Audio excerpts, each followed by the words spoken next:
Good day everyone, it is I, the Bankrupt Builder, and alam naman natin na isa sa mga pinaka-importanteng tool or equipment ng isang Gunpla builder or any model kit builder ay ang kanilang trusty panel liners. And we all know that panel liners add details or make details pop sa mga kits natin and Gunplas. So, yeah, they are pretty nice things to have.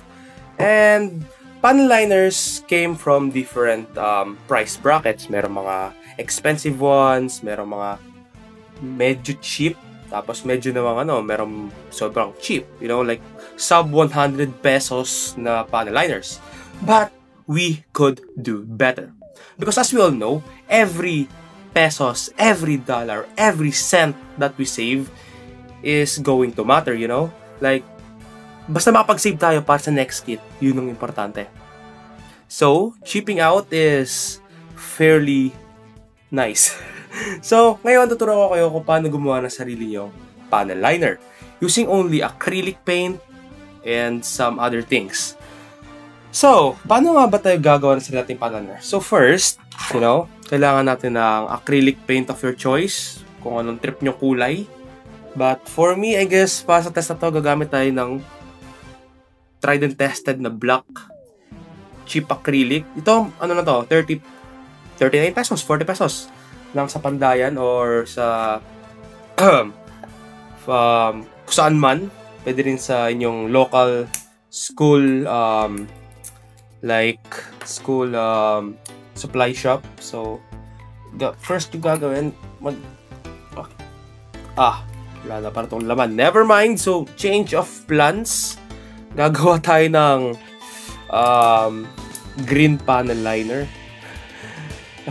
Okay lang to. Basta, acrylic paint, gagana. Yan. So, dab tayo ng konti dyan. So, next step is water. Tubig lang to. Nilagay ko sa bottle kasi lalan ko lang bakit ba. Pero kung siya tap water, go lang. Yan, basta mas madami kaysa sa nilagay nyong acrylic. Tapos next nilalagay natin ito naman. Hindi to super glue. Ito ay dishwashing soap. Kung anong trip nyong brand, lang. Doesn't matter, just kuha tayo na ibang konting patak, ganun. Tapos hahaluin na natin siya. Ingat lang kayo, medyo madulas yung sabon. Baka malagay nyo sa sahig, madapa kayo. Can't be too careful, guys. Anyways, haluin na natin. So, kung feeling nyo like naparami yung nilagay nyong whatever, dagdag lang kayo na acrylic. And as you can see here, naparami ata yung tubig ko. So, hindi siya nag-mix na ayos. Oh my God. Anyways, pag ganyan, cheap naman to kaya okay lang. Kung magkamali ka, trial and error, okay na yun. Ayan. Bad pa tayo ng konting acrylic. Tapos, pagkatingin nyo okay na siya. Diba? Tapos, wait lang tayo ng konti dito. Basta luluin nyo lang hanggang maging parang milky yung niya. Yung basta, hirap explain. Basta pag wala na kayo nakikita ang acrylic paint na buo, okay na yun. Okay, tapos yun na. Okay na yan. Diba? Tapos, ganun lang kasimple. Siyempre, kailangan natin testing kasi baka may kulang pa rin sa mixture. So, ito yung pag-practice natin ngayon, yung legs ng RX-782 na daban. So, hindi siya malaking kawalan kahit masira natin tong bagay na to. So, pa tayo ng, let's say ito, random na na paintbrush. Haluin ko ito ng konti. Tapos okay na, siguro yan. Gagawin nyo na lang, i-dip nyo. Ayun, okay na to. So, kuha kayo lang ito. Yan diba? Ayos! Kumakalat siya sa sarili niya. And, tada! Panel liner. Hintayin nyo lang matuyo yan. Tapos, pag natuyo, linisin nyo ng cotton swabs, which is something like this. Lagyan nyo ng alcohol yung tip or pabango kung ilang yung meron kayo.